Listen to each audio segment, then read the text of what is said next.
Josh Fields at first. Jason Nix, Ramon Castro, and Brent Lillibridge rounded up. Justin Masterson making his 16th start for the Indians. He is 4-9 and a 4.79 ERA. He's going to try and bounce back from a start against Detroit where he did struggle. He made one start against the White Sox this year, that one coming August 8th when he was starting to build up that arm strength. So we'll see if he can go out there. It's going to be a tough one to match up after Carmona. Let's check out our defense, brought to you by Honda. Laporta, Crow, and Chu in the outfield. It's Peralta, Romero, Carroll, Marte on the infield with Torregas catching. And our first pitch of Game 2 is outside for ball 1. DJ Rayburn calling the balls and strikes. Bill Hahn, the crew chief, at first. Todd Tischner at second. Bruce Dreckman down at third. 50 degrees, our game time temperature. Believe it or not, they say it's only 1 degree cooler than it was when we started at 4. Okay. We'll see what it is around innings 7 and 8, but it's not bad. All right, Mr. Thin Blood. It's not bad. Wham, wham, wham. Sitting under a heater, got a big heavy jacket on. You don't even have to swing the bat. Yeah, you'll be calling me in. Think it's going to be any warmer this weekend? Call me in a month when it's 90 Arizona. How you feeling back there? Dwayne Wise, he's out looking. And that's out number 1 for Justin Masterson. And for Justin, he keeps rolling along. That's strikeout number 108 for him on the year. Called strikeout. Very good. Wise thought it might have been a little outside. Here is Alexei Ramirez, who did not play in the first part of this doubleheader. Big swing and a miss. Ramirez, a .278 hitter on the year. You know, he's one of those guys we talk about, Matt, where everybody normally hits from the back part of the batter's box. He's one guy where that front foot is usually out in front of home plate. Drills this one toward Chu in right field. Quickly out number 2. And a check of the injury report brought to you by the attorneys at Friedman, Damiano, and Smith. When you're injured, depend on us. Find Friedman, Damiano, and Smith online at fdslaw.com. Tightness in the right hamstring forced Asdrubal Cabrera from Game 1, and he's out of Game 2 as well. Tyler Flowers hit on the elbow by a pitch, and so it looks like he's going to sit this one out as well. Got smoked pretty good. Mark Kotze, 2 for 4 in the opener here this afternoon. Diving stop by Carroll, throws him out. Oh, a sensational diving stop by Jamie Carroll. And the White Sox go 1, 2, 3. How about that effort? Outstanding.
All right, here's the starting lineup for Eric Wedge and the Tribe in Game 2 of the doubleheader, brought to you by Progressive Insurance, proud to be the official auto insurance provider of the Cleveland Indians.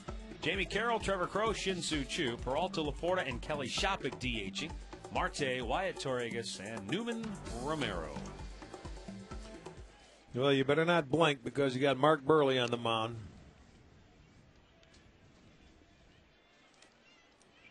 He works fast. He gets the ball. Yes, He's ready he to does. go. 30 years old.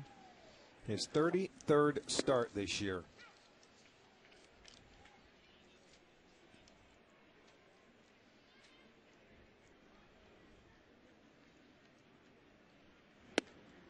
In there for a strike. 1 ball and 2 strikes to count.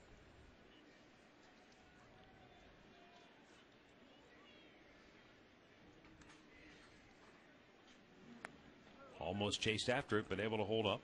One of those guys that's nothing overpowering. He cuts it, he sinks it, he throws you curveballs. He has very good control.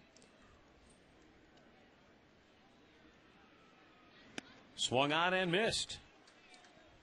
And Burley starts the game with a punch-out. Let's check out that Sox defense for you. Kotze, Rios, and Wise in the outfield. Nix, Ramirez, Lillibridge, and Fields on the infield, with Castro back in there in the second game catching. Mark Burley, 12-10 this year, at .395. Got off to such a good start this year. And then they had that perfect game.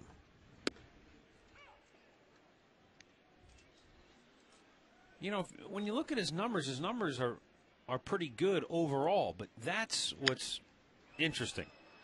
I mean, you would think it can't be that, you know, he threw a perfect game and then fell off the horse, but you do wonder what has changed, what's been different. You know, that's not bad luck. When you have an ERA of over 5, that means something's happened with him. You know what, and everyone said, you know, maybe too many innings, but if you remember in that next start after his perfect game against Minnesota, he went, was it 5 1/3 perfect innings in that ball game. He was dealing again. And then again. all of a sudden it cost him.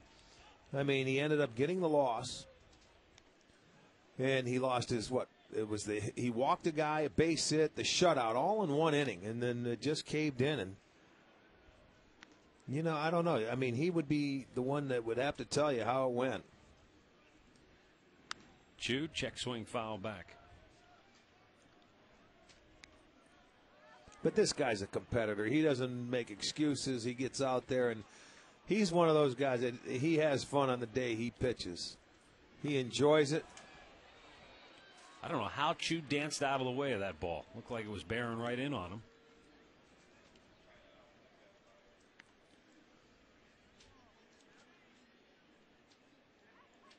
Barely got that foot out of the way. And sliced foul. But, you know, Mark Burley's a control pitcher, and there was times where he's given up a lot of home runs before, you know, in a year. And he's just one of those guys, he's got to be on the edges. Choo, a liner to left and a base hit with 2 down here in the first inning. So the Indians get a 2-out base runner now for Johnny Peralta. Nice job of hitting by Choo. He stayed on the baseball. That one might have been off the plate. Castro sitting outside, and Choo just goes that way.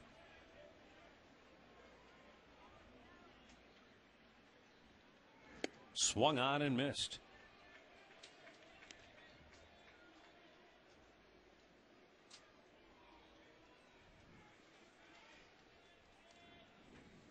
Now that's another staple of Mark Burley's game, is the ability to change speeds and keep the hitters off balance. And throw it for strikes. I mean, he'll not just throw the off-speed pitch or the changeup to get you to chase it. He'll throw it for a strike. Oh yeah, he throws everything for a strike, and then once he gets ahead early, he'll expand it. But this time he gets too much of the plate, and Peralta hangs it down the left field line. Into third base is Choo, and he'll stop right there as Johnny Peralta with a 2-out double has the Indians threatening here in the first.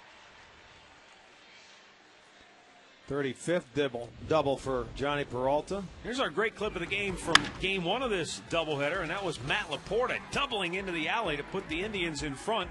Travis Hafner was at first, started on the pitch and able to score. Relax, you're at Great Clips. Travis bragged to us after the ball game.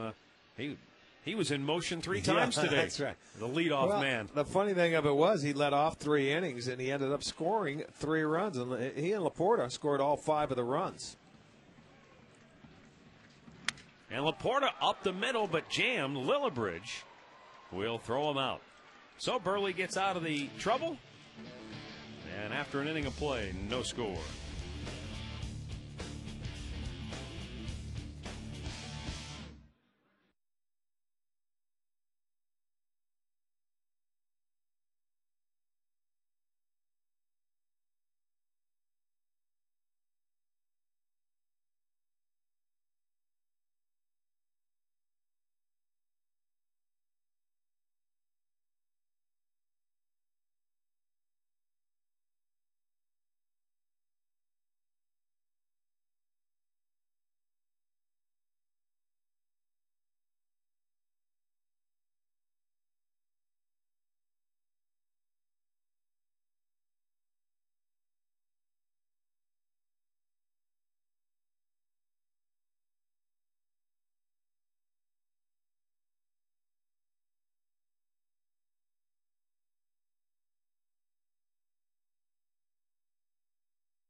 Continental Airlines, work hard, fly right.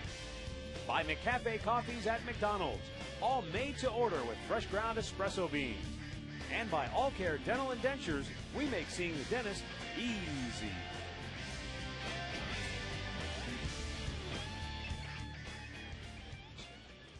No score, second inning. Paul Konerko leading it off. He will DH for the White Sox here in Game 2 of this doubleheader. He was 1 for 4 on Monday night in the ball game.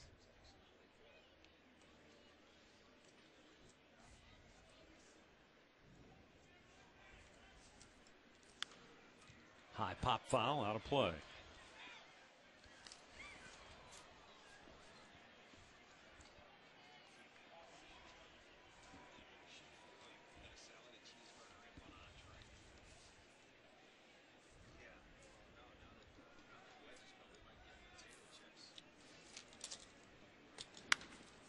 In the air, right field, Chu racing over into the corner near the line, goes into a slide, and it's a foul ball, but more importantly, you just hope Chu's all right. Well, that's what you have to do. We lost sight of him because that's the way it goes down the line here. But as that ball's slicing away, the only way you stop now in the new ballparks, you go into the slide. And if you're going to get to that wall, you brace it with your leg. You know, you don't go head first. You'll kill yourself, so you go in sliding. He looks okay. He just wanted to catch the ball. Gets a little dirty.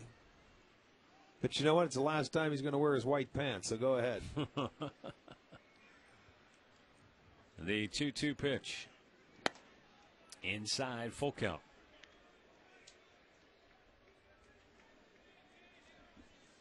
I think when you look at Justin Masterson, a lot can be said for him, same as we talk about Carmona. Strikes, throwing strikes. You know, they end up getting into situations here where his arm slot can get out of whack because he's a big guy. He can walk some guys, and you can lose him in a hurry. But when you're throwing strikes and quality strikes, he's on.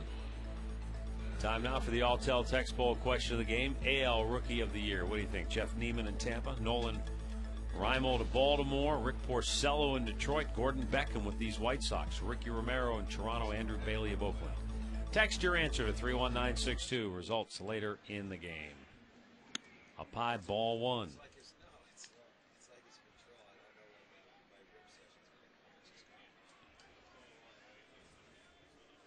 Leadoff man aboard for Chicago here in the second. Rios has gone 1 for 8 in the series and straightened up 2-0. And Masterson's quickly into one of those, I call it a groove. You can get into a good groove, you can get into a bad groove, and occasionally, whether it's mechanics. Well, his arm slot seems to change for me. I mean, sometimes he cuts underneath a lot of pitches, and he just loses track of it. There's a liner to center, and Rios on a 2-0 pitch squared it up. So the first 2 White Sox aboard here in inning number 2.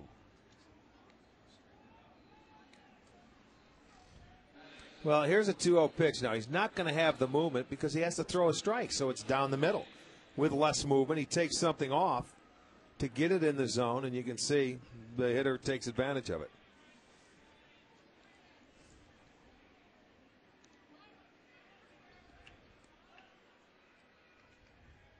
Brings up Josh Fields. 3 out of 8 in the series.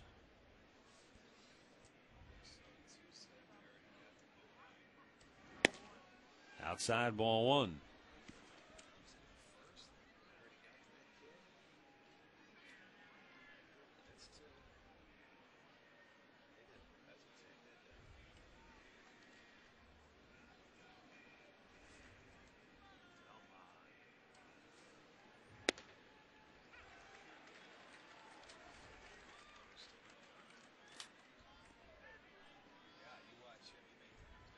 Second game of this doubleheader, and a lot of folks making their way into the ballpark now. 1-1 delivery. Well, the funny thing, this game started right when it was supposed to. Even if we didn't play another game, we had a 7. Our open came on at 7:05 game time.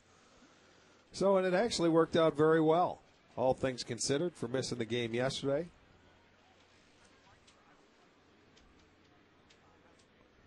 The only thing that does is for Sunday, it gives you a totally different picture.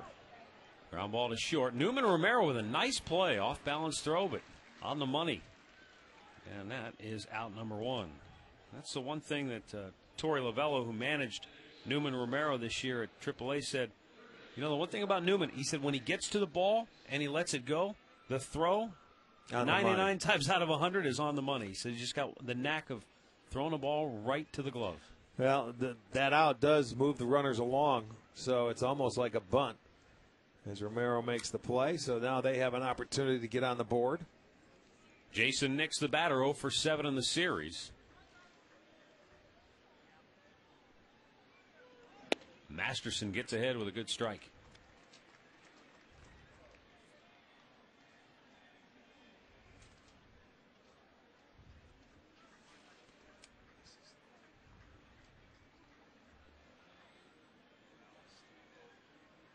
Now the 0-1 pitch.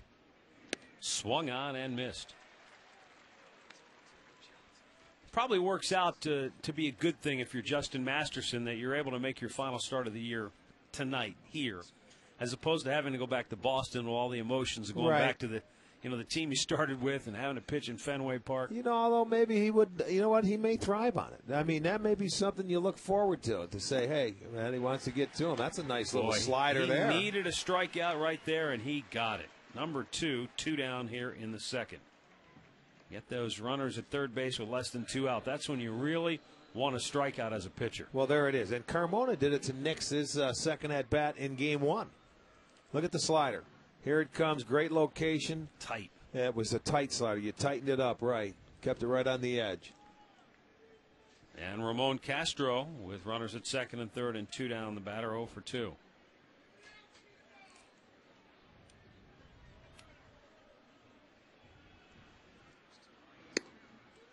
Belt high strike, gets ahead. That looked like maybe a slider that backed up on him a little bit, but sometimes you can get away with it.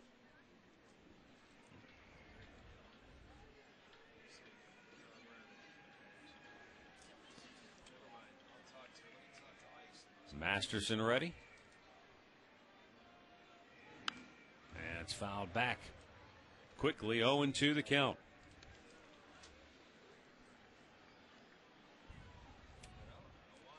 Eric Wedge and his staff, it was formally announced before today's game that They will not be back in 2010. Eric met with the media today along with Tribe General Manager Mark Shapiro. The 0-2 delivery. Swung on and missed. Masterson gets 2 big strikeouts to get out of a tough spot. And we remain scoreless middle of the second.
No score. Kelly Shopik, Andy Marte, and Wyatt Torregas will face White Sox left-hander Mark Burley.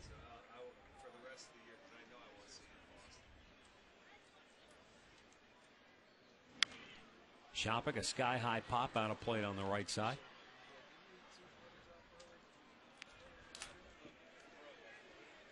Shopik DHing for the Indians.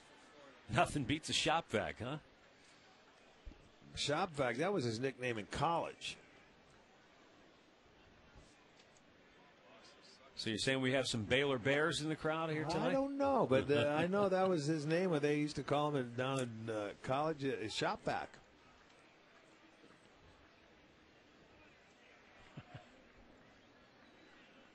The 1-1 pitch. Swung on and missed. Everybody's name at one time or another gets mispronounced or butchered. But one of the funniest ones, I think, were we in Toronto? Somebody referred to Kelly as Kelly Showpatch. Well, he did take Burley deep twice in one game earlier. I think it was in August 7th against the Tribe. Yeah, he gave up a couple of homers, both of them to Kelly Shopik in 7 2/3 innings, 11 hits and 6 runs. Well, you know, you think about it, Rick. Kelly's an aggressive swinger, and Burley's an aggressive pitcher. So right. It's kind of a good matchup. If you're Kelly, you figure you're going to get a strike early in the count. Lays off that pitch, 2-2.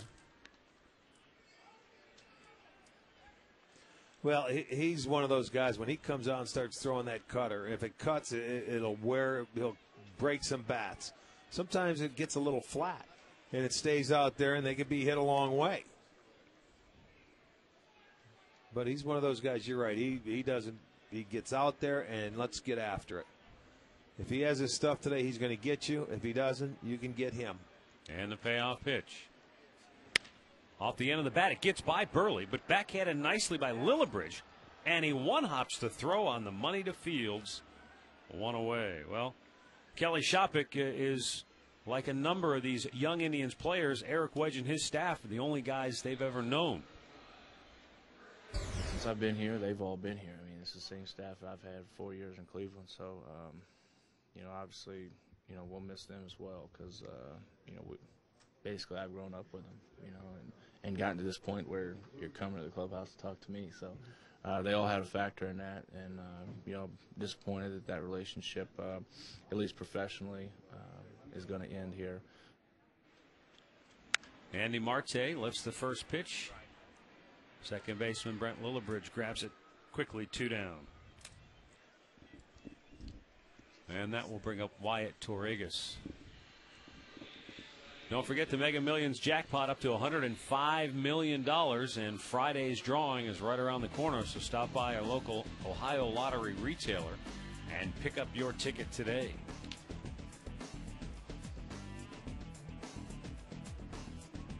You stay around the game long enough, you have to go through this. So you went through it a number of times as a player. Was it difficult the first time, though, Rick? The first time, you're like, boy, you probably had a certain naivete that, hey, maybe this will be the manager, the only guy I'll ever play for. As Torregas bounces one to third. Nice scoop at first by Fields. We'll continue that conversation when we come back.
Impressive field where the Indians and White Sox move down to inning number 3, scoreless in game 2 of this doubleheader.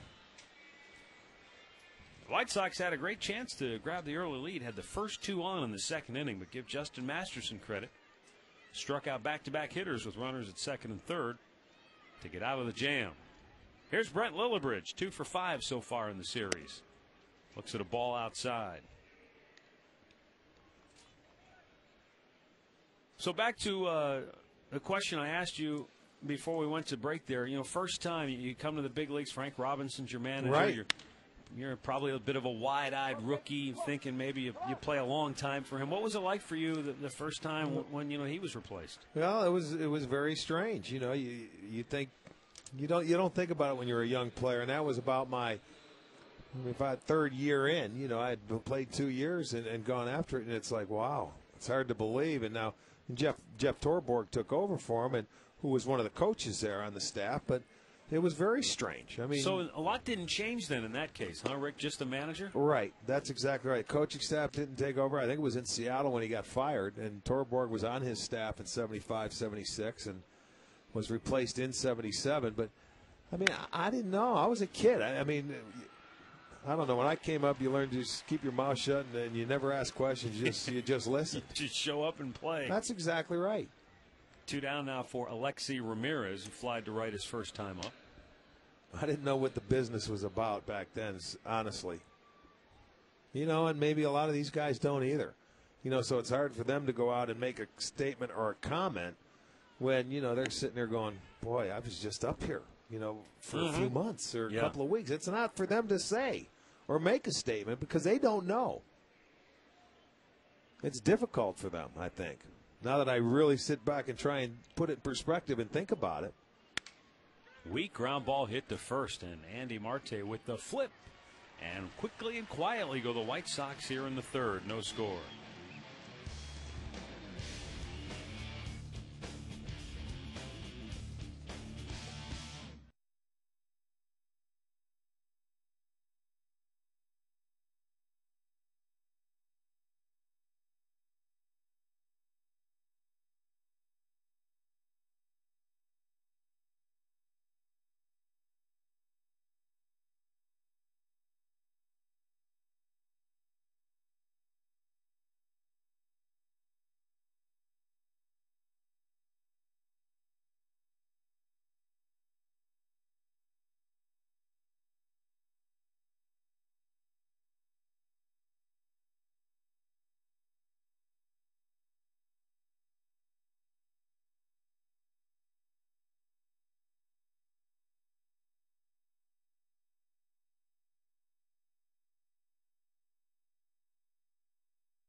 Newman Romero leads off the home half of the third here for the Tribe. No score, as you see Indians team president Paul Dolan. Been a busy day for Paul, who attended the press conferences and also held court with the media as well, talking about today's events, which culminated with the formal announcement that Eric Wedge and his staff will not be back in 2010. Just to pick up where we left off, you were talking about as a young player, not really knowing, not really maybe even being in a position to really comment when changes happen. I know in talking to some of the young players, and I won't name them individually, but talking to some of those guys this week, they don't know what's going on. No, they don't. And they're just like, I'm just showing up. I'm just looking for my name in the lineup. I don't know if the manager's going to be fired. I don't know if he's going to be back. They're just happy to be the big leagues. Yeah. They don't know the business end of it. They don't know what's gone on over the last 7 years and things like that. I mean, they're about to learn if you're going to stay at the big league level. But boy, oh boy, I'll tell you what, it's not an easy thing for a kid. One of those young players is Indians outfielder Trevor Crowe. Obviously, I think everybody's a little shook up right now. Eric handled it like a real pro. I was very impressed. I think as players, you just have to look in the mirror and realize that we were really largely responsible for what happened today. And going forward, just learn from this. And, hopefully this situation doesn't happen again. Here's Jamie Carroll. Well, you stay in the game long enough, Trevor, and it will. That's going to happen a lot. Looks at the ball up high.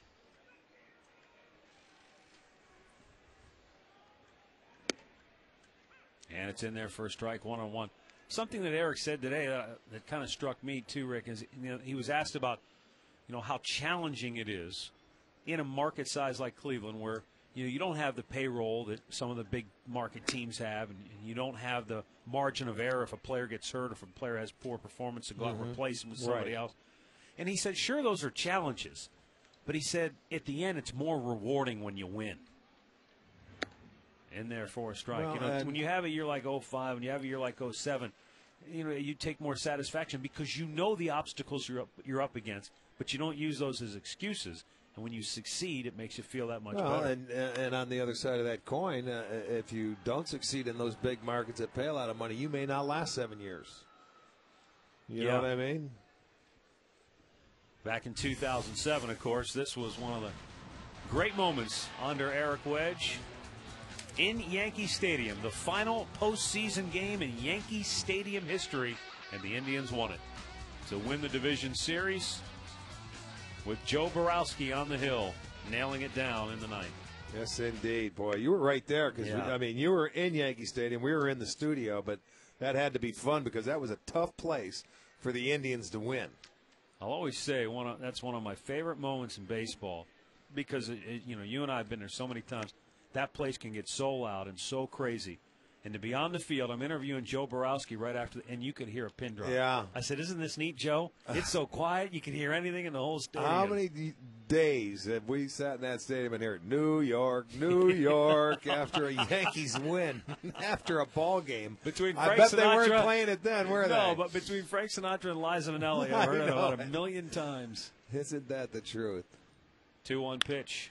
Ground ball. Wide to third. Off the glove of Nixon. Ramirez can't do anything with it. So Trevor Crowe with an infield single, and the Indians have their third hit of the night.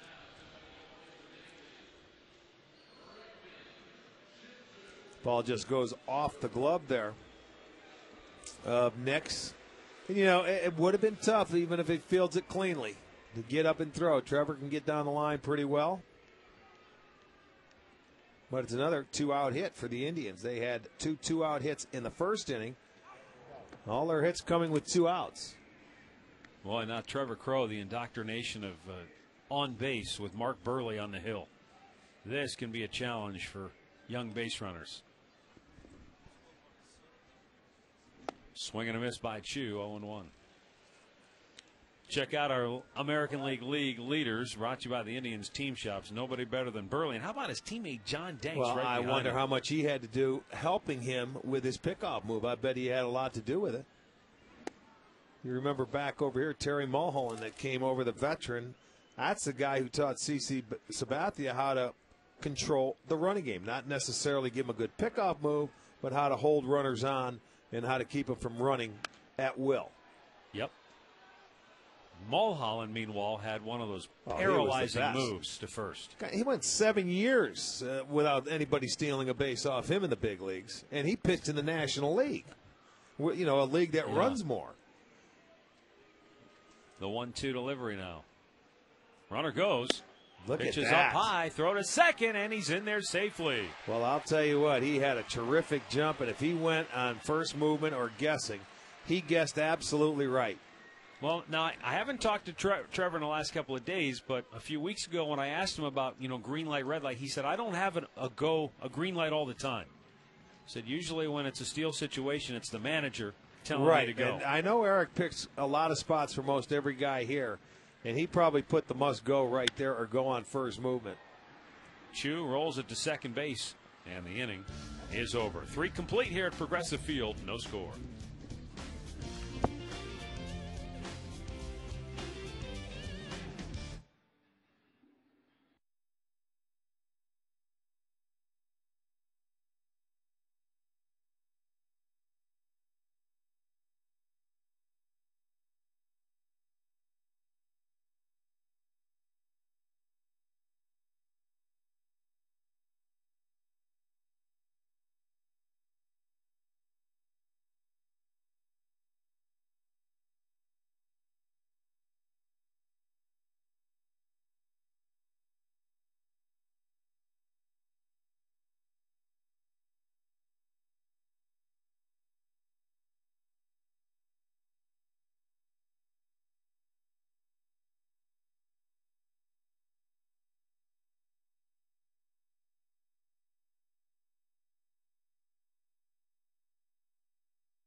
No score.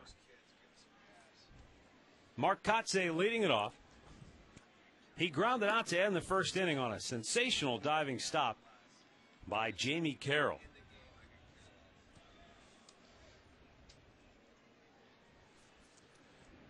And a pitch outside, 1 ball, 1 strike. Kotze now 2 for 5 in the series. Indians, if they win tonight, they'll even the season series with the White Sox at 9 apiece. Ooh, that stays fair. That's extra bases. And it is fair. Into the corner it goes. Laporta's throw to second. But in there easily with a leadoff double is Mark Kotze. I'd like to get another look if we have a good angle just to see how close that was. Well, he got robbed of a hit his first time up by Jamie Carroll, who dove and made a beautiful play. This time he goes the other way. That's a pretty good pitch. Sinking fastball running down and away. And look at it slicing, and about 2 feet. Yeah. Hit right about the 2 in 325 sign on the short hop. So he cruises into second base with a double. Second time the White Sox have had their leadoff man aboard and in scoring position with nobody out. Paul Konerko walked his first time up.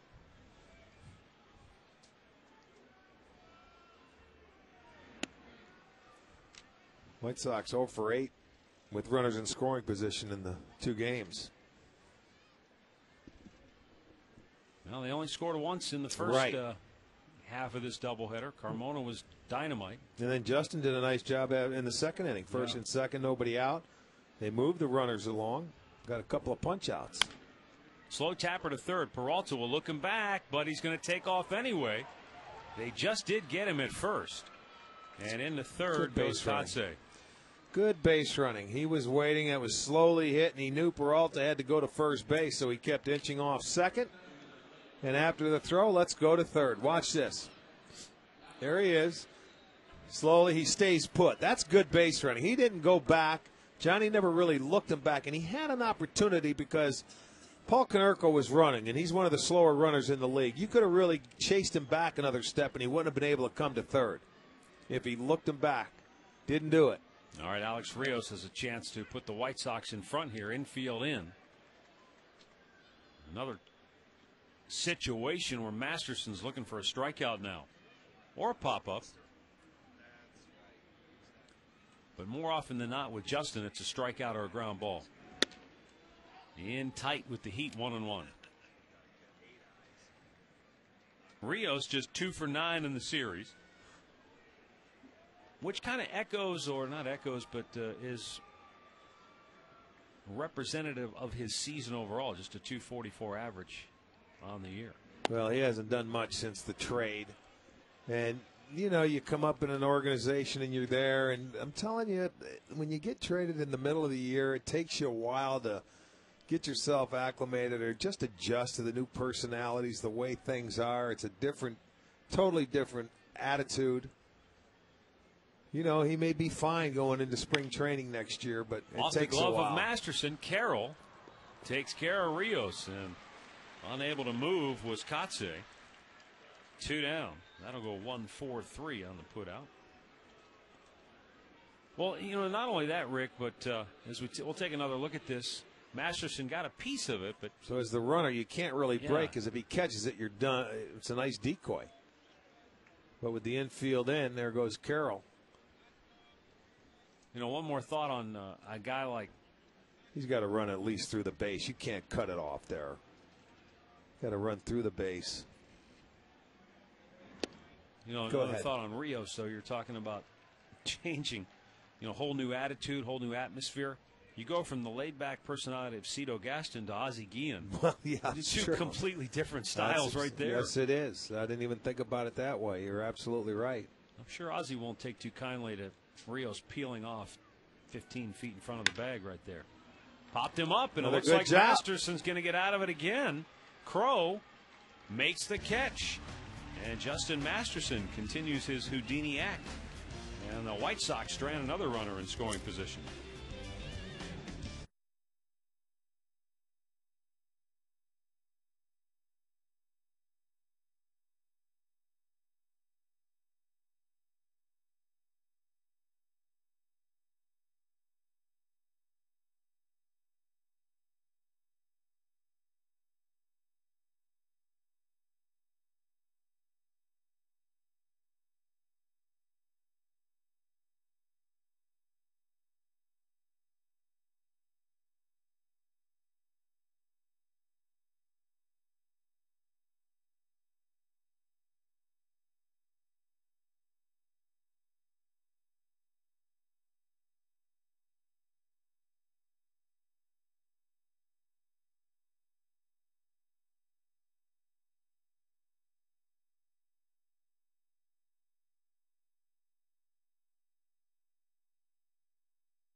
Oh, boy. Welcome back to Progressive Field as we take a look in from the AT&T building right here downtown Cleveland, just beyond the left field scoreboard. Johnny Peralta drive deep to right. Wise is back on the track, and he pulls it down, one away.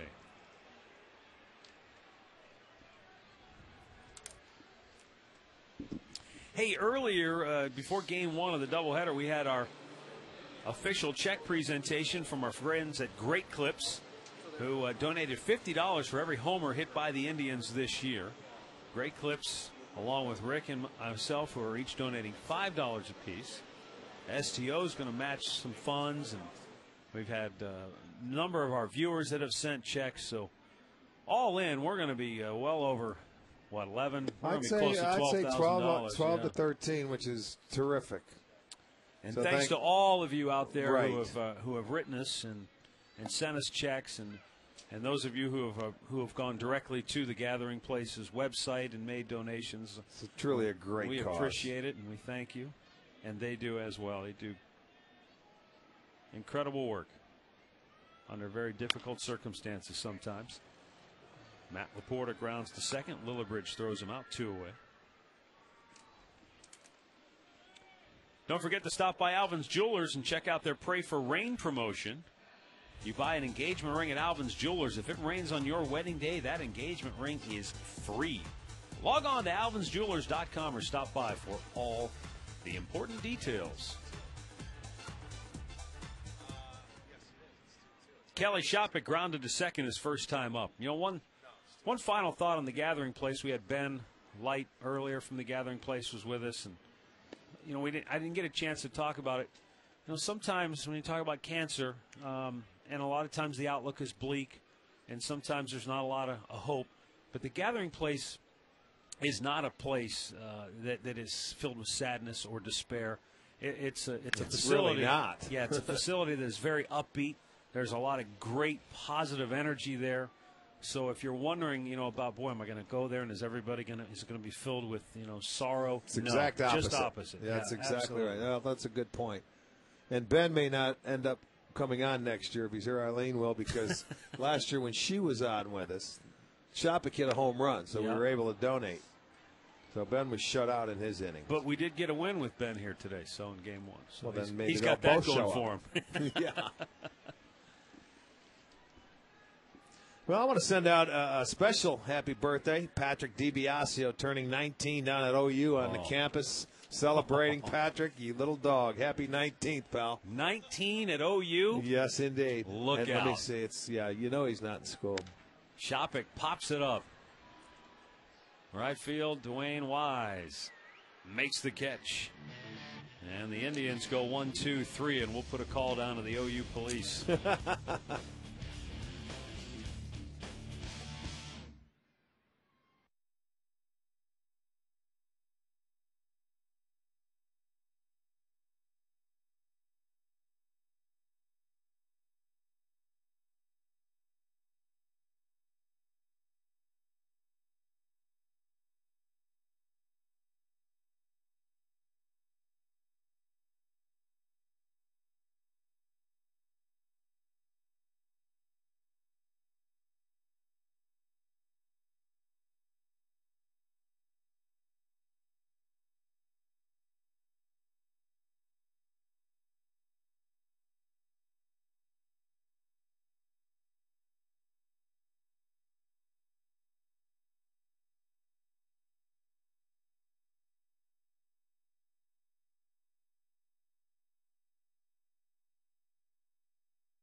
Penny Network.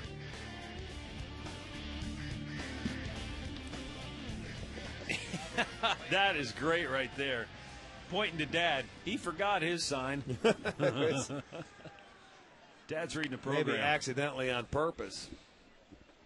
Jason Nix trying to bunt his way aboard, and who could blame him? He's 0 for 8. Struck out his first time up with runners at second and third and only one out. He also struck out in the first game of this doubleheader with a runner at third and only one out. Well, there hasn't been a whole lot of offense for the White Sox in this double dip. He also struck out with a runner at third in the first game of this doubleheader and only one out. And he struck out again in I think that's 4. Let me see here. He's 3. Oh, you're going back to Monday? Yeah, okay. He had it twice in that game. Boy, you're really going back. Wow. I figured the off day you give him a break. That doesn't count then? No, it doesn't count. It's over with. What do you call that? Statute of limitations? Selective memory. What are you talking about? Monday night was too long ago.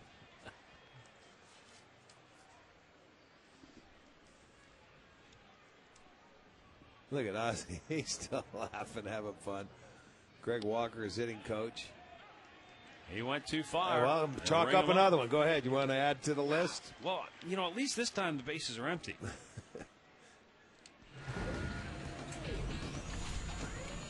Time now for the direct energy, bringing the gas sequence.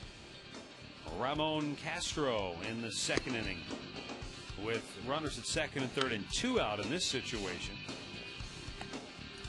Masterson got him to go fish. Direct Energy, simple solutions for your natural gas supply needs. Here is the White Sox catcher. Swing and a miss.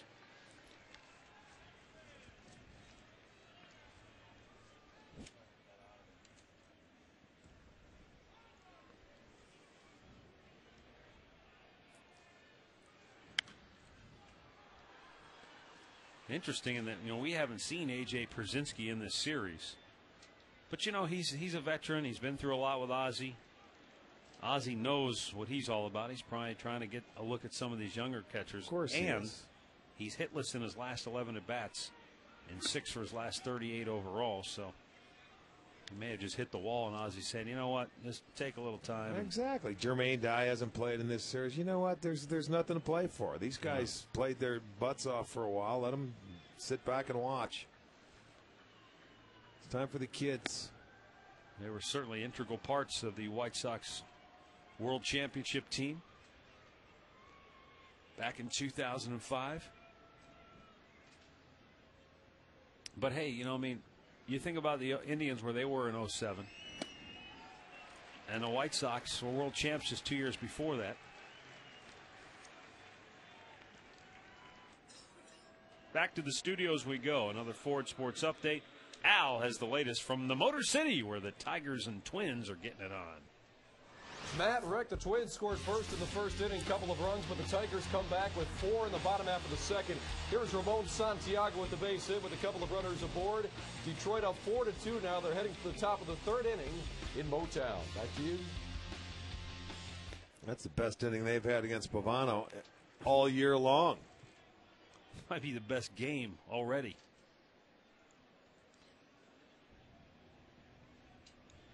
Brent Lillibridge grounded to short his first time up. Hey, we want to send out some get well wishes to our buddy Matt Karlovic, who's in the Cleveland Clinic. Matt, obviously the elevator operator. Matt, sorry, I didn't know you were there, and please hope everything's going well, and see you next year, pal. We just figured, you were getting out of here a little bit early. You didn't want to work the last couple of games. You know what? I think that's the case, Matt. Don't be afraid to show up and finish it. He's over there watching. What a great guy he is. Yeah. He and his dad, Frank, work here, and he's a pleasure. You get him in the elevator, and you never have to talk to him because he's not going to talk to you. He's the ornery elevator operator. He's beautiful. The 1-2. Swung on and missed. Justin Masterson strikes out the side. He is with 6 here tonight.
Four more to go in Beantown. Indians, Red Sox. Thursday, Friday, Saturday, and Sunday from Fenway Park. Swing and a miss by Andy Marte. Quickly 0-2 the count. And just a programming reminder, we'll have Thursday, Friday, and Saturday games for you on STO all at 7:05. And then Sunday, the season finale, comes your way at 1:35 on Channel 3.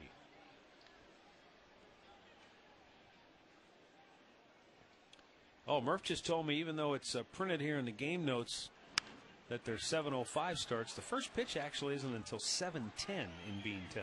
Oh, yeah? Well, we haven't been there but twice this year. So we'll have a little extra time to fill. Just what we're looking for. That's right. That's exactly right. We haven't talked enough this year. We need some more. This scoreboard update is brought to you by Wendy's. Way better than fast food. It's Wendy's.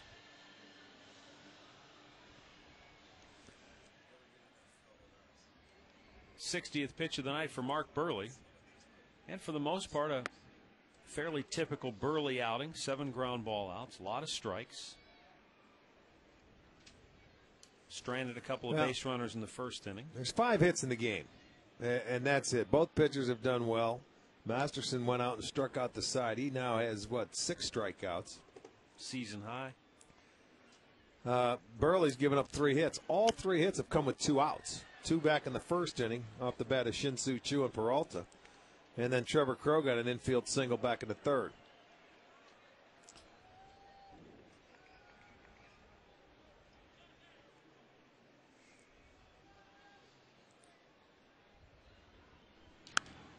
Check swing foul. This marks Rick the 1, 2, 3, 4, 5, 6th time he struck out 6 batters in a game, Masterson. He did it 3 times this year in Boston when he was starting early. Swing and a miss, and Wyatt Torregas is the 3rd strikeout victim of Mark Burley. 2 down. Here's our Subway fresh face of the game. And we feature Jordan Brown, who hit .336, won the International League batting crown. Subway, play hard, eat fresh. Newman Romero struck out his first time up.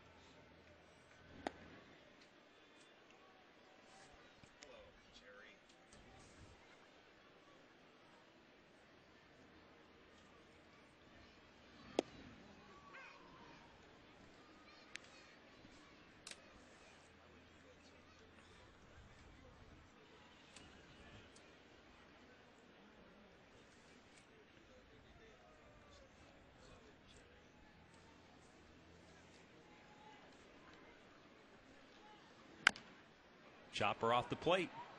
Another base hit. No, a terrific play by Lillibridge, and the Indians go 1-2-3. No score through 5.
Looking for some runs.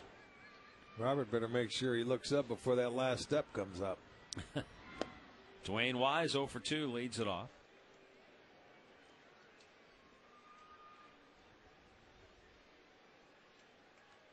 Wise called out on strikes to start the game. Line to center his last time up. Going to center again. This is deep. Racing back as Crow won't get it. Wise has at least 2. And he will pull into second base with a leadoff double. Third hit of the night for the White Sox. And the third time they get their leadoff man aboard and into scoring position with nobody out. That ball was smoked right there. Fastball down, and Dwayne Wise put a really good swing on that ball. And hits it straight away center. Nothing Crow could do. He knew it was over his head as soon as it was hit, but he gets to it, holds him to a double.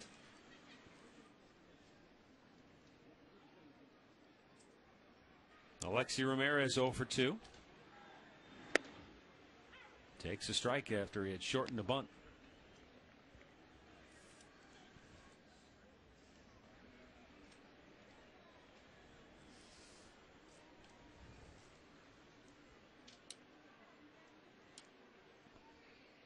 He's already squared. And he jabbed at it and missed 0-2.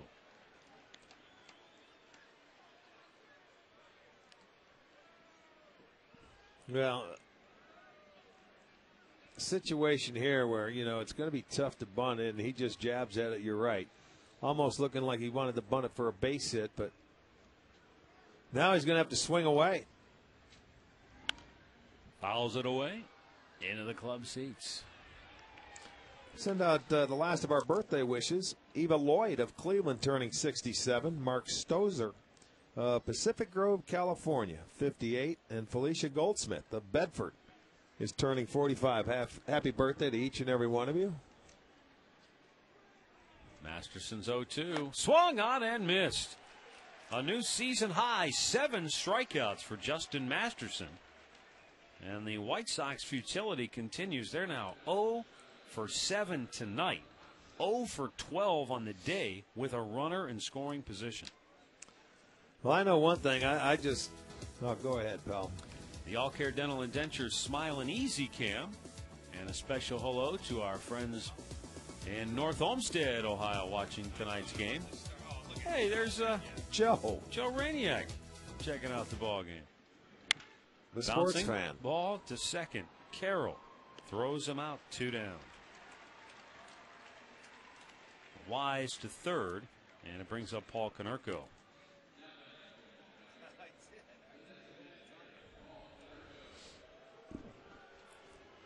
Konerko has walked and grounded to third.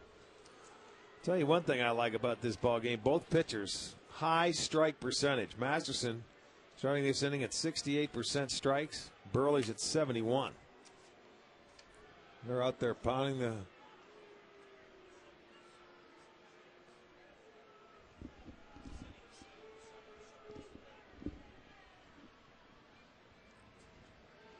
Konerko ground ball up the middle. It's through, and a 2-out RBI hit puts the White Sox in front, and it's the first run of the ball game.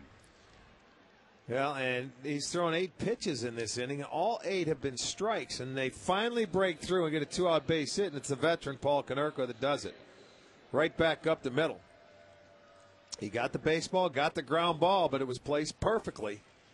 So the Sox break on top, 1-0. So after a day that saw them go 0 for their first 13 with a runner in scoring position, it's Konerko, the veteran, who comes through to put the White Sox in front here in the second game of this doubleheader. Alex Rios 1 for 2. He singled in the second.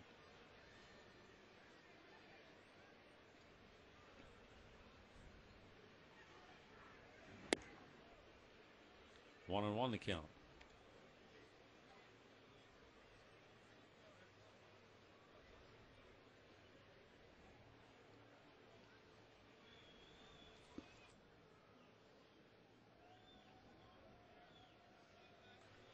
Now the 1-1 runner goes. And, he couldn't come up with the ball to throw. And I think they would have had him. You think it could still throw and they may have a chance. It's That's Paul Konerko's first stolen base of the year. Look at him laughing. I want to see when the last time he had one was. He's looking over there at, this is hilarious. He's looking at Harold Bain saying, I told you I could get it. Konerko had 2 steals a year ago. Believe it or not. Well, that's going to end the inning. It didn't matter, though. So they strike out Rios to end the inning. Justin Masterson with a season-high 8 strikeouts, but it's the White Sox who grabbed the early, or not early, but 1-0 lead.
One nothing in favor of the Chicago White Sox. Bottom of the 6th inning.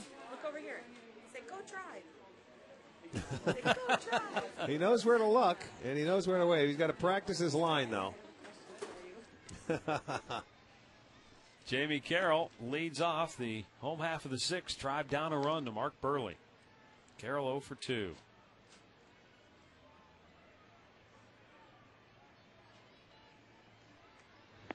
Swung on and missed, nothing into the count. Indians 3 hits tonight, but have not had a hit since 2 outs in the 3rd inning when Trevor Crowe had an infield single.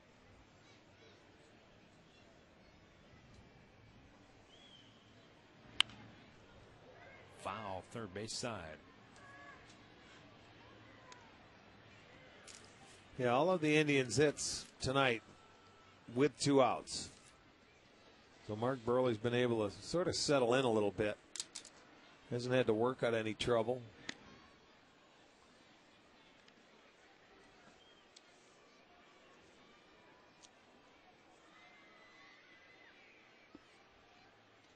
A 1-2. Missed a little bit inside.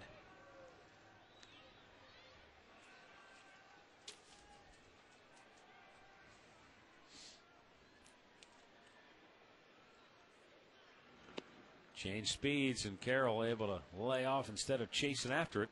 And the count goes full.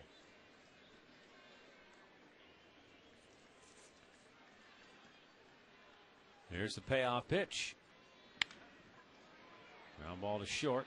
Ramirez throws him out, and Mark Burley has now retired 8 Indians in a row.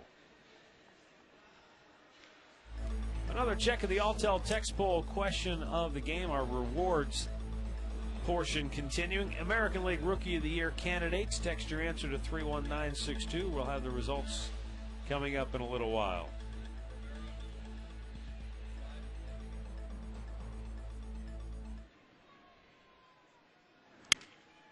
Trevor Crowe off the end of the bat towards second. Lillibridge throws him out. 2 away. Back to the STO studios for a Ford Sports update. Al has the latest in the National League. Braves and Marlins tonight. Well, Matt, the Atlanta Braves are 3 games behind Colorado for the National League wild card. However, they're down 3-0 here to Florida as Dan Uggla gets a base hit. The Marlins win. The magic number goes down to 2. Back to you. All right, thanks, Al. Yeah, just when it looked like maybe the Braves were going to sneak in there and steal away the wild card from Colorado. No. The Marlins come up to town and beat them up.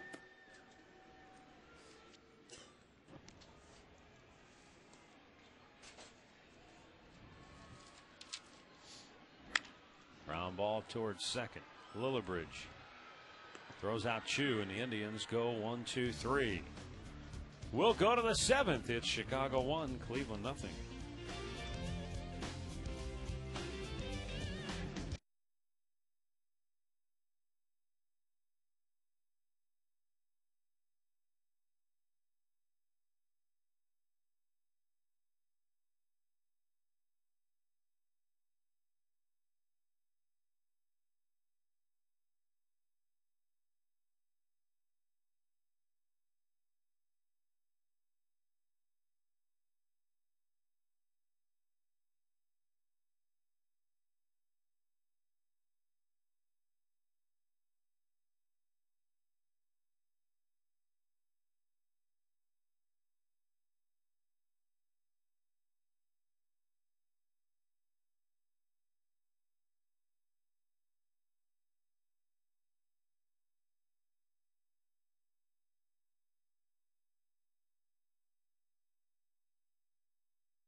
Tribe for details.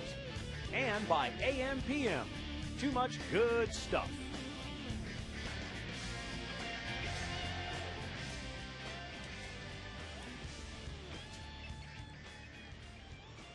One zip. White Sox.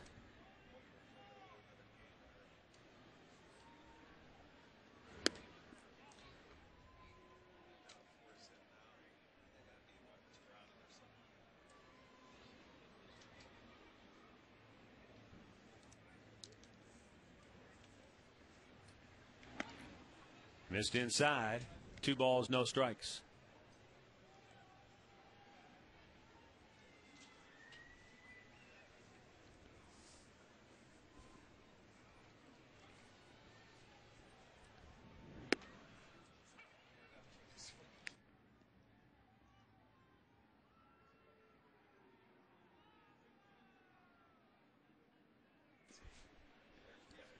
Justin Masterson with a 2-1 count on Josh Fields and a swing and a miss. 2-2 the count. Masterson with a career high of 9 strikeouts. He's closing in on that. Interestingly enough, that came in an interleague game in Cincinnati. Swung on and missed, and he has equaled that with number 9 tonight. Here's our Northern Ohio Toyota dealers game recap. Paul Konerko with a 2-out RBI single up the middle, snapped a streak, in which the White Sox have gone 0 for 13 with a runner in scoring position for the day, going back to the first part of this doubleheader. But that's where we stand now. 1-zip Chicago, and for a dealer near you, visit buyatoyota.com. Jason Nix takes a strike.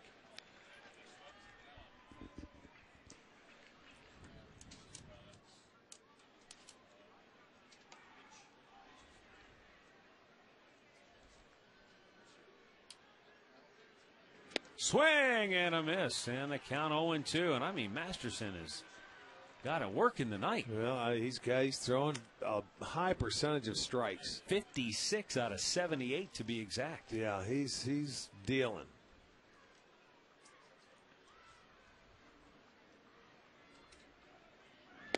Boy, oh boy, a tight little slider, and he goes down again, Matty. A new career high in strikeouts for Justin Masterson. He has punched out 10 Chicago White Sox hitters here tonight. He's going to be our McDonald's. I'm loving it. 10 punch-outs. Gets to double digits. A nice tight slider outside edge. And there it is. New career high, 10. He's also equaled his career high in innings pitched. That came in that same game in Cincinnati when he struck out the 9 hitters last year.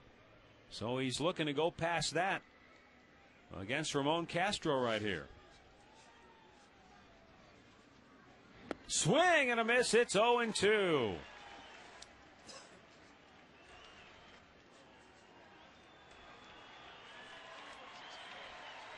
Ramon Castro has already punched out twice. Jason Nix has the hat trick. Will Castro join him? Masterson delivers. They got a piece of it to stay alive.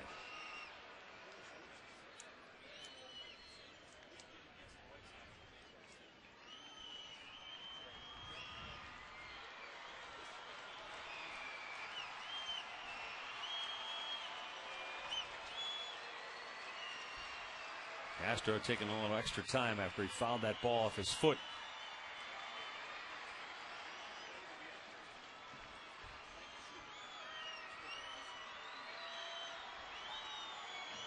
Justin Masterson, the Beaver Creek, Ohio native, working on a career night. And the 0-2 pitch. Got him! Ring him up. It's a new career high for Justin Masterson. 7 innings of work, 11 strikeouts.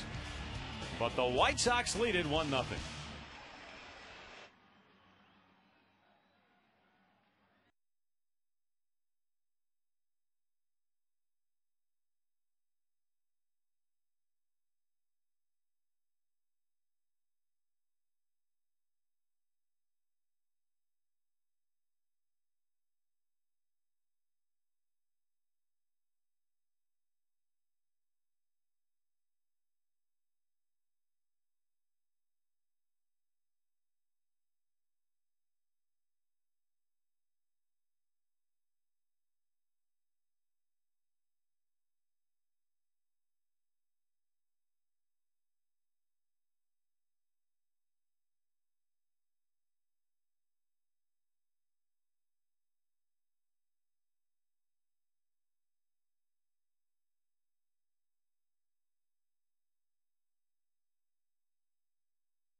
Tony Pena, right-hander, will come on here in the 7th inning.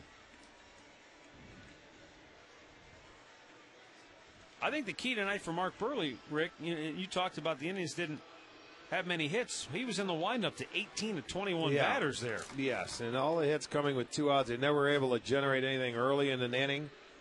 So Burley, he'll end his probably season on a very positive note. No runs, 3 hits in 6 innings. Turn it over to Tony Pena, coming over from the Diamondbacks this year when they thought they needed bullpen help. A right-hander was worked in the back end of that bullpen.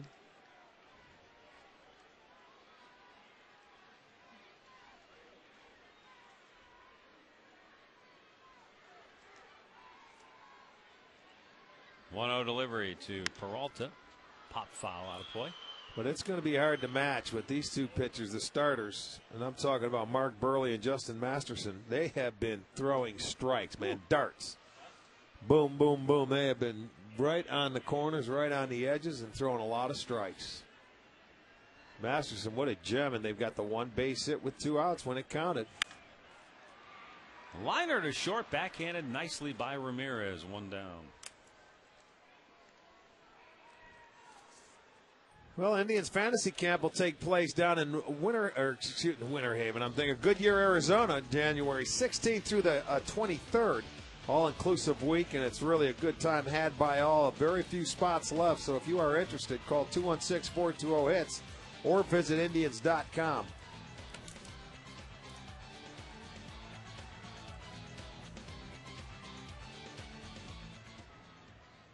Tony Pena deals to Matt Laporta in there for strike 1. Laporta 0 for 2. Couple of ground outs to the right side.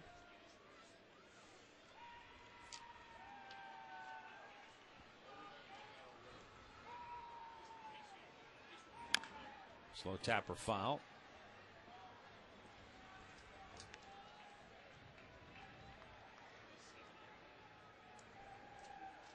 You know, it's interesting with Mark Burley.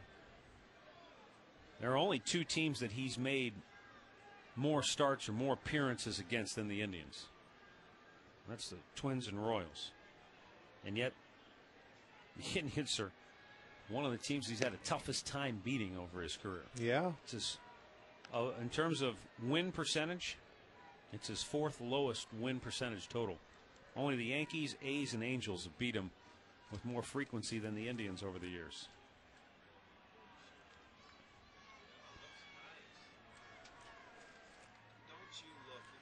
The 1-2. Laporta fouls it away. Hey, Friday afternoon on STO, Mike Cairns has the National Institute of Technology Ohio High School kickoff show. He'll preview the weekend of high school football, get you up to date on the rankings, and we've got a big matchup Friday night at 11 right here on STO between Mayfield and Solon. So make sure you tune in Friday night at 11 after our game between the Indians and Red Sox for Mayfield against Solon. Check, did he go? Home plate umpire. Yep. DJ Rayburn ringing up Laporta. 2 down. Well, close enough, he says. It's double dip. Yes, you did. He didn't even need help.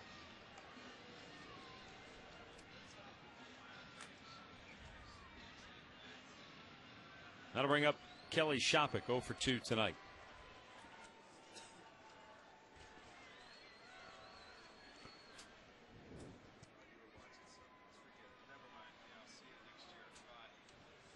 Tigers still lead the Twins 4-2, bottom of the 4th at Comerica Park. They still got 1 more to go tomorrow, but this would be a big one for the Tigers to get tonight. Really would put the pressure on Minnesota to almost have a must-win situation every game, tomorrow. absolutely. It's actually must-win tonight. The 0-1, swing and a miss.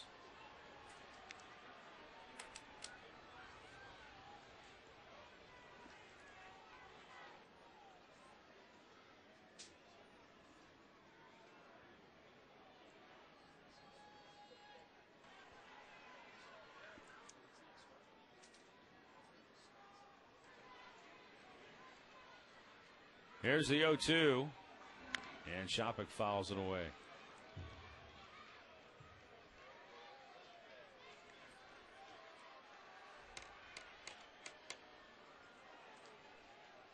Justin Masterson with a new career high in innings pitched and strikeouts.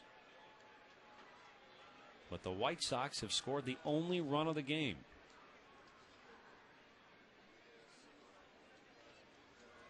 Oh, 2 to Shopik. And he fouls it back to stay alive.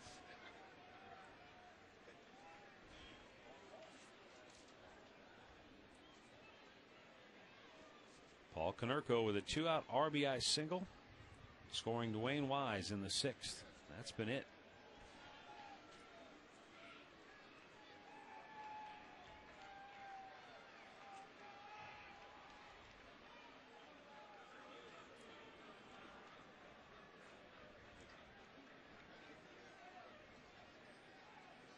And now Tony Pena with the 0-2. Way outside.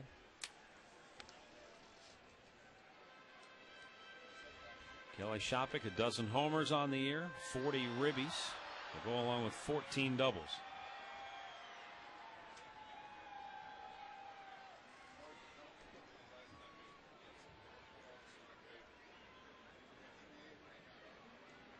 Pena's 1-2 offering. In the dirt, down low.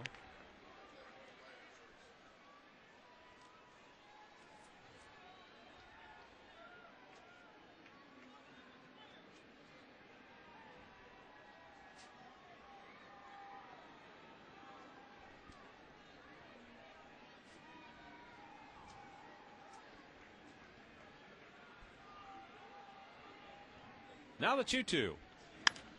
Fouled away. You know, Rick, if I remember hearing it correctly earlier today, we've been talking a lot about the Rockies and the great season they've had. Pretty much have the wild card secured, not officially, but they're closing in on it. And here's the other thing. If the Dodgers don't turn things around here in a hurry, they could go into the final series of the season head-to-head. Right. With Colorado still having a chance to win the West. Because they play the last 3 games in L.A. You're absolutely right, with a chance for that division on the line. That would be incredible, considering where the Rockies have come from. Tony Pena sets the Indians down 1-2-3. And we'll go to the 8th. 1-0 Chicago.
Looked at this because that wasn't That's the home opener, right? That's against the Texas Rangers. Yes, it is. April 12th against the Texas Rangers. Yeah, we'll open the season April 5th against these Chicago. White Sox. Exactly in right. Chicago.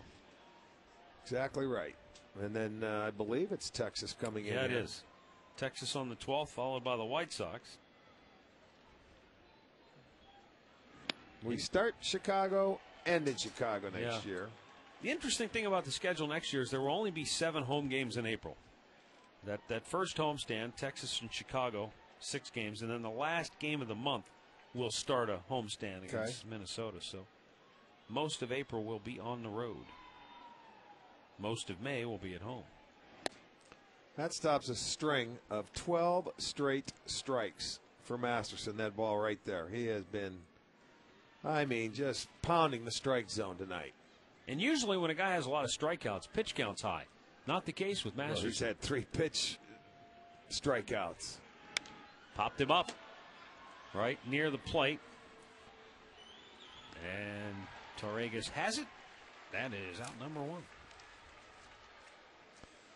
Visit the official online shop of the Cleveland Indians at Indians.com. You can browse the largest online selection of authentic merchandise, including caps, T-shirts, jerseys, and more. Get your gear straight from the source. That's Indians.com.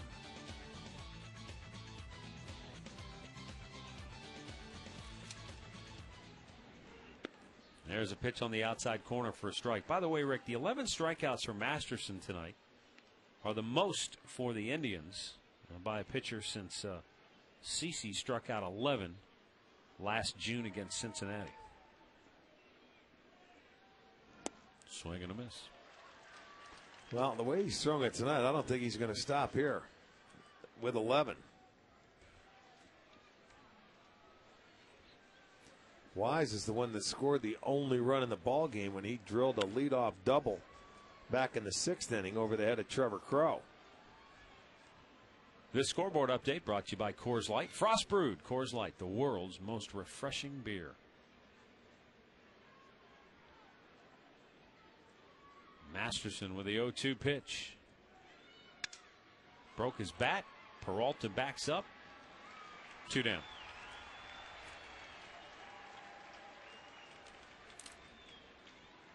Browns Trips Pack still available. You can build your own 3-game ticket plan for under $100. Get your Browns Trips Pack online at clevelandbrowns.com. 17 of his last 18 pitches now for strikes. I mean, you talk about ridiculous. There's another one.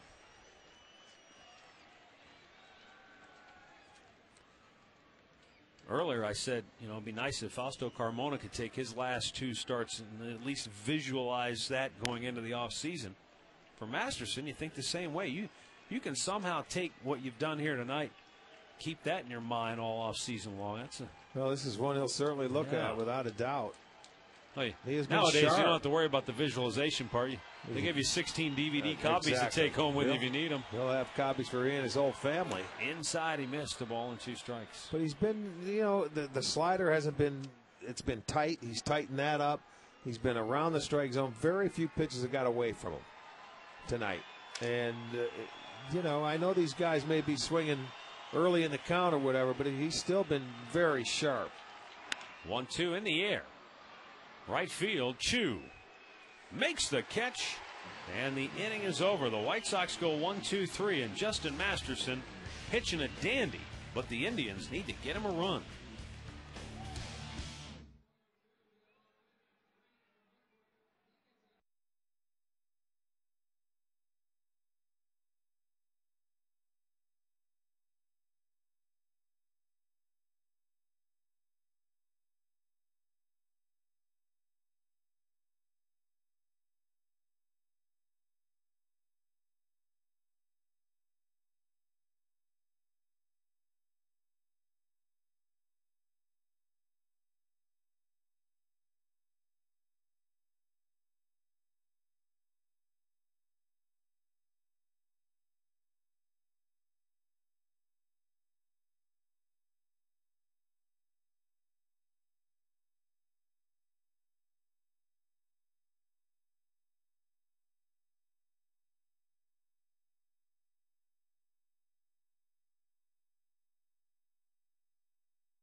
The bottom of the 8th inning. Bottom third of the Indians order due up here. Andy Marte, Wyatt Torregas, and Newman Romero. Tony Pena on for a second inning of relief. And Marte is swing and a miss.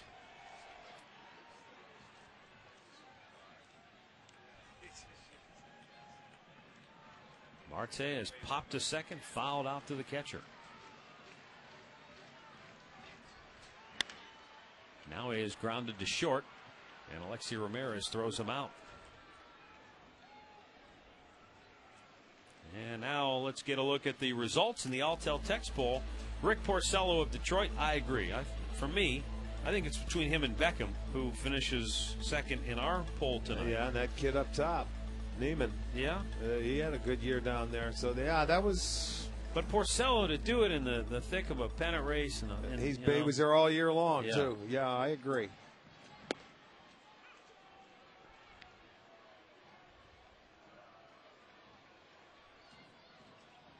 But I really like Beckham. The more I see him, the more I watch him. He's a good baseball player. I think he's going to be a pain in our side for years to come. He could absolutely be right there. Swing and a miss by Torregas. 0-2 the count.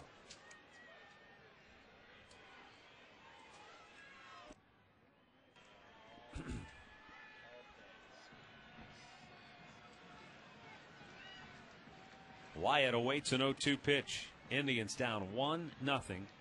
Bottom of the 8th.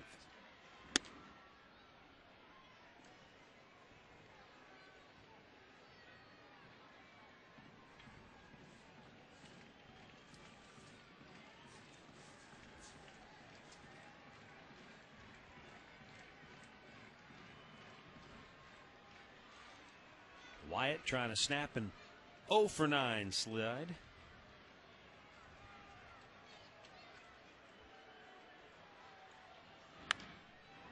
And just fouled on the right side. Speaking of Rick Porcello, that's who Wyatt Torregas picked up his first major league hit against back on August 1st. Made his debut against the Tigers.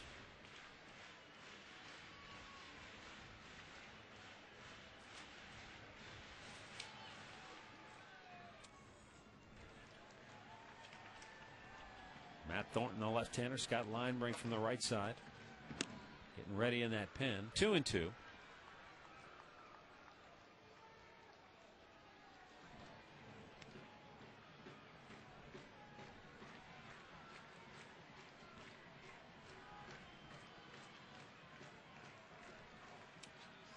(17 out of 23 pitches for strikes from Tony Pena here. And now the 2-2 to Torregas.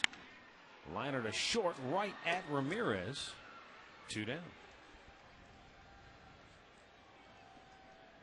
That'll bring up Newman Romero. But we're going to get a pinch hitter. Romero has just been called back from the on-deck circle. And this looks like Luis Valbuena, I believe. It is. Yes, it is. Let's go back to the STO studios for another Ford Sports update. Here's Al Pawlowski.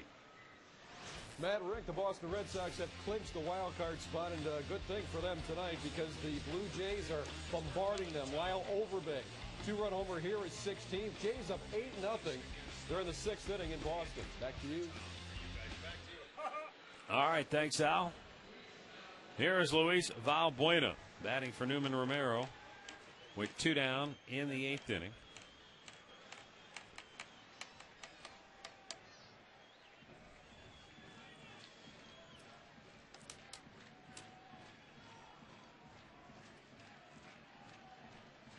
Valbuena 1 for 3 in the first game of this doubleheader. Line drive, right field, a base hit. He's saying it's not that tough. Again, their hit coming with 2 outs. All 4 of their hits today with 2 outs. And, it's not tough. As a pinch hitter, you get up there, you look for the first pitch available, and he gets it, and he gets a base hit. So that hit snaps a string of 15 Indians in a row that had been retired. And now Jamie Carroll, 0 for 3 on the night.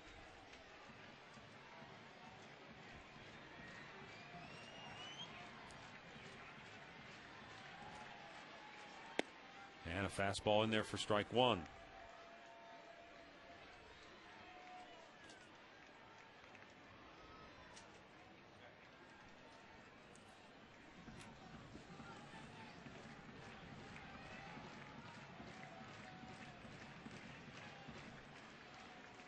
Pena's 0-1 pitch.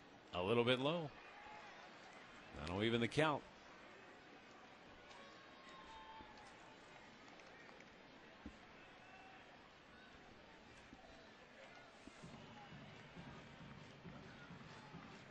Valbuena, the runner at first.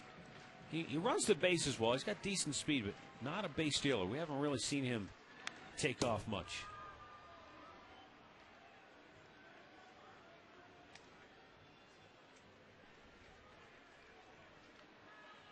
No, he's not a guy you send in this situation. 2 strikes on the hitter. You just got to hope Jamie Carroll maybe finds a gap.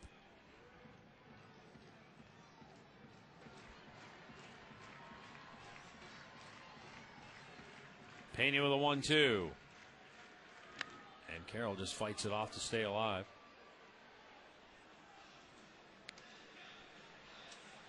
The Indians will be going to Boston after this game wraps up. 4-game series against the Red Sox to finish up the season. 7:05 start tomorrow night. It'll be Carlos Carrasco against John Lester, and we'll have the action at 7:05 on Sports Time Ohio. Carrasco coming off a very good start. He'll get his indoctrination into Fenway Park.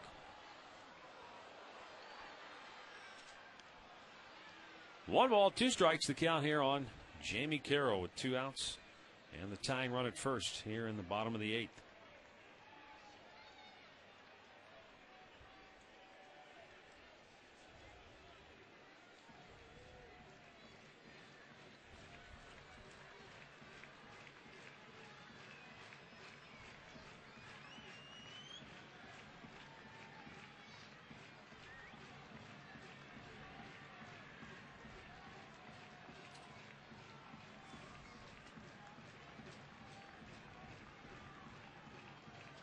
The 1-2. Up high, 2 balls and 2 strikes.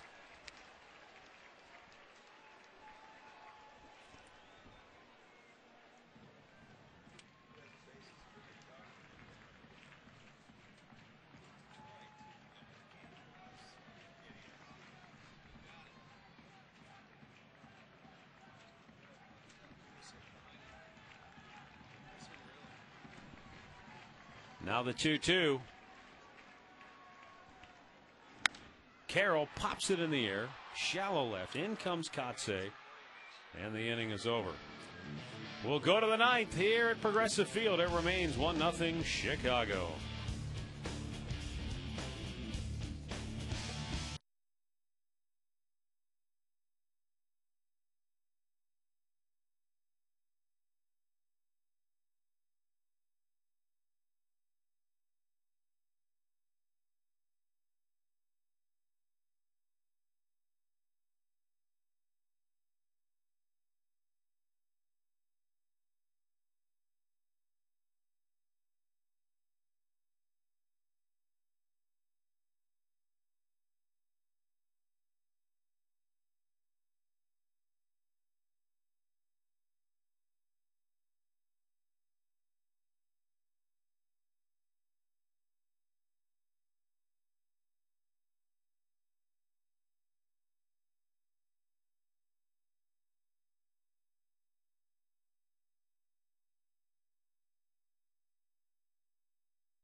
here at Progressive Field.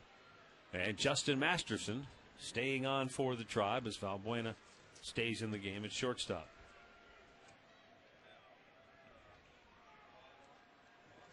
Mark Kotze leading it off. Swing and a miss. Kotze is one of only 2 White Sox that have not struck out tonight. Both he and Paul Konerko, who follows him here in the ninth. Yes, he did. Oh, I think he went around. Yeah, he did. And he is called for a strike by the home plate umpire, DJ Rayburn. 0-2.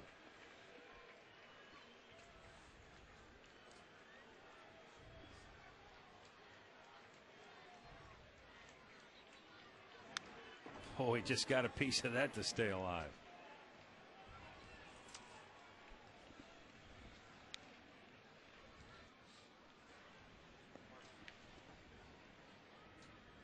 Right at you. Look out. Whoa. Ooh. That's one for Carey for the winner. Right in the chops. The 0-2. Swing and a miss. He struck him out. And that's a dozen strikeouts for Justin Masterson. His career night continues. First 12 strikeout game for an Indians pitcher since September of 2007. When C.C. Sabathia punched out 13 Kansas City Royals. 24 of his last 26 pitches have been strikes. And, boy, you talk about being efficient with a dozen punch-outs. This will be pitch number 100. That's incredible.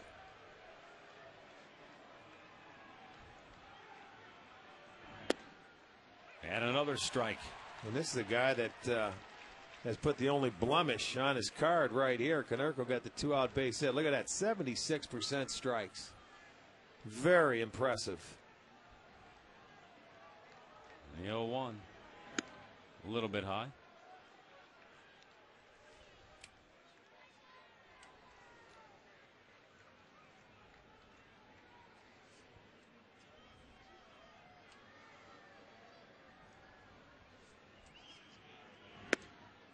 Over for a called strike. Boy, that slider has been a devastating pitch for him all night long. It's been a tight one. Been very, very tight.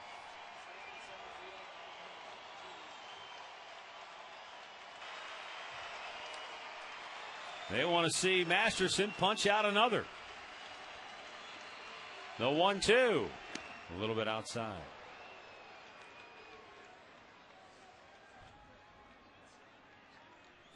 Ozzie Guillen's club has the lead, but he has seen his club swing and miss a lot here tonight.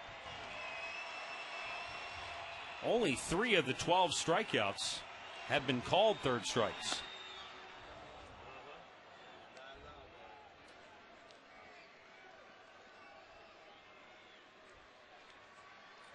Nine of those punch outs have been swings and misses.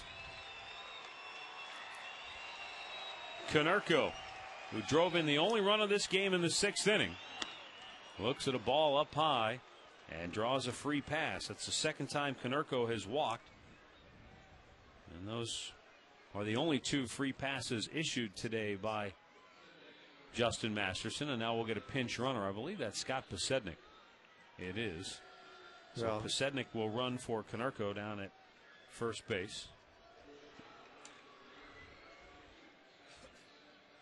You can put him on now to try and steal a base if you want. Try and get that one more insurance run after you get the 1-out walk.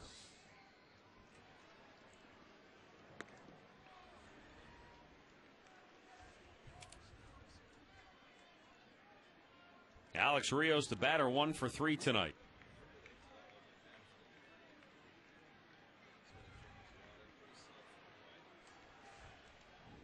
Runner goes on the first pitch, throw down to second, and they got him. Dynamite throw by Wyatt Torregas. He takes care of Posednik in 1 pitch. 2 down.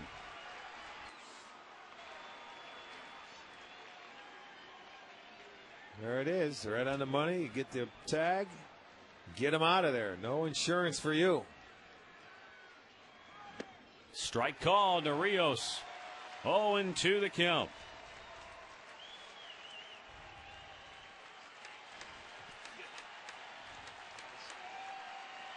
Masterson, the 0-2 pitch. Inside with it.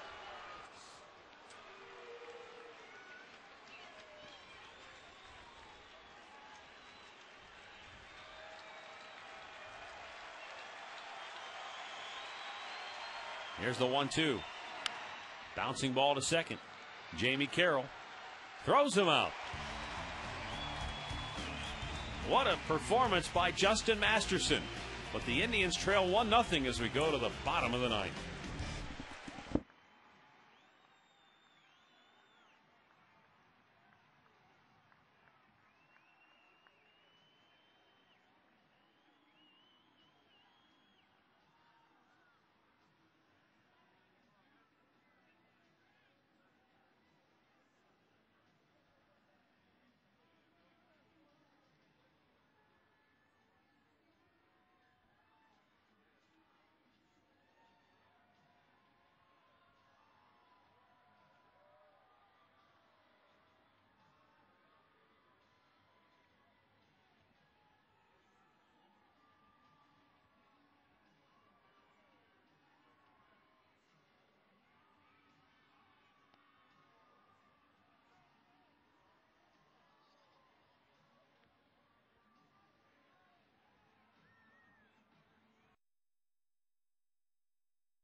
Bobby Jenks, the White Sox closer, shut down for the rest of the year, so it's going to be Scott Thornton trying to close it out for Chicago.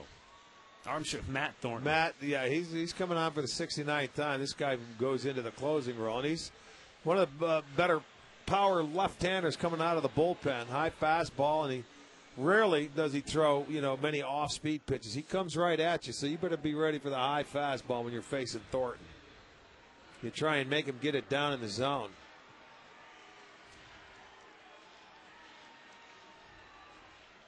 Justin Masterson, most strikeouts by an Indians right-handed pitcher since Bartolo Colon fanned 13 back in September of 2000. Redbird passed that along to us, so quite an effort from Justin Masterson here tonight as he goes into the offseason. Get the kid 2 runs. Trevor Crowe 1 for 3 tonight. Looks at a ball up high.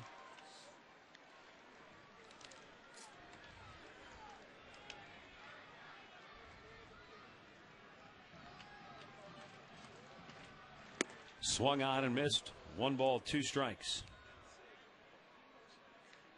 Crowe, Shin-Soo Choo, and Johnny Peralta here in the 9th.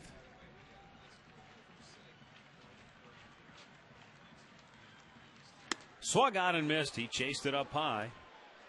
And Thornton gets a strikeout to start the bottom of the 9th. 1 down. Our Northern Ohio Buick Pontiac GMC performance of the game. No doubt about it. This kid, he may never throw a better game than that right there. That was unbelievable. He was 16 counts ahead, 0-2, 1-2. Ended up with 12 punch-outs on 109 pitches. It was a great game and a great way to finish for Justin Masterson, although he needs some runs. Chu will try to help him out here. Looks at strike 1. He's 1 for 3. He had a 2-out hit in the first inning. Since then, he's grounded out to second base twice. Matt Thornton with the 0-1. Swing and a miss, and it's 0-2 just like that.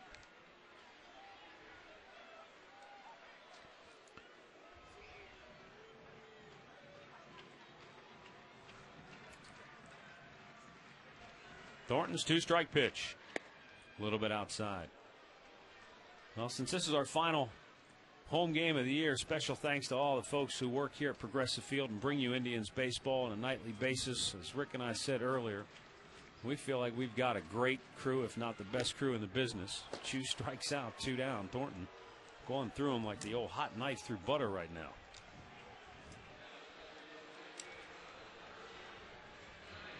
I apologize if I miss anybody, but Brian McDermott, Mark Shapiro and cameras, Joe Gamolo, Johnny Scrata, Gene Anderson, always lovely to see Gene out in center field, Chris Madden, Kerry Cams, Johnny Gorsica, Frank Schubert.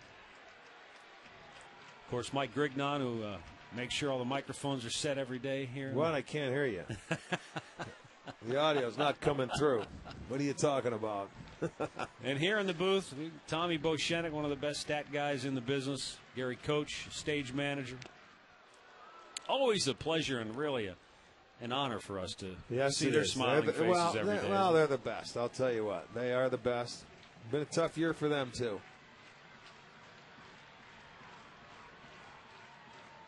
Matt Thornton, 1 out away from pitching the White Sox to a win. The 1-1 delivery. Peralta fouls it back. Thornton's trying to strike out the side. Peralta, 1 for 3. His double came back in the first with 2 outs.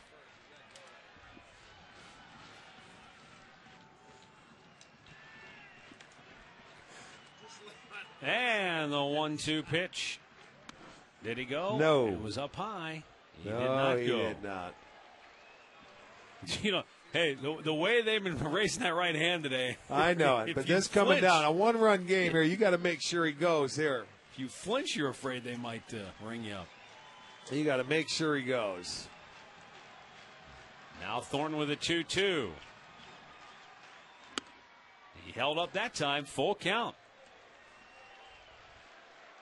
If Peralta reaches, Matt Laporta waits on deck.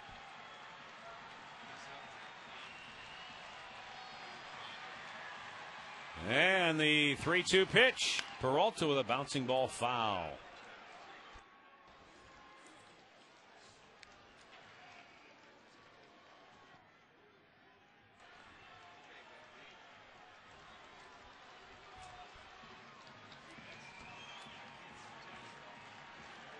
And here we go one more time with the 3-2 pitch to Johnny.